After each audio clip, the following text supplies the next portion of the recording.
रात का सन्नाटा था। गांव के किनारे बने पुराने हवेली के पास से गुजरते हुए लोग हमेशा डरते थे।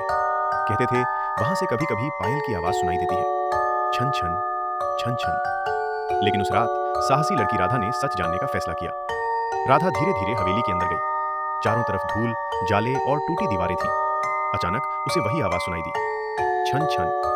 राधा का दिल तेजी से धड़कने लगा, लेकिन उसने हिम्मत नहीं हारी। वो आवाज का पीछा करते हुए एक पुराने कमरे तक पहुंची। कमरे के बीचों बीच एक चमकती हुई चांदी की पायल पड़ी थी। जैसे ही राधा ने उसे उठाया, एक धीमी आवाज आई, मुझे आजाद करो।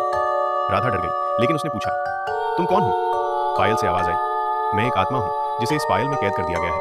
कई साल पहले मुझे धोखे से यहाँ बांध दिया गया था। अगर तुम मेरी मदद करोगी तो मैं तुम्हें एक रहस्य बताऊंगी। राधा ने हिम्मत जुटाई और बोली, कैसे मदद करूं? पायल ने कहा, इस हवेली के पीछे एक पुराना पीपल का पेड़ है। उसके नीचे मेरा असली शरीर दफन है।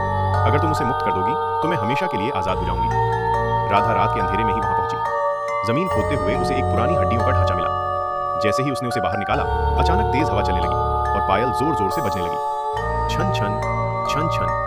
एक तेज रोशनी चमकी और फिर सब शांत हो गया। राधा ने देखा पायल अब साधारण हो चुकी थी, लेकिन उसके सामने एक लड़की खड़ी थी जो मुस्कुरा रही थी। धन्यवाद राधा, तुमने मुझे आजाद कर दिया। इतना कहकर वो लड़की हवा में गायब हो गई।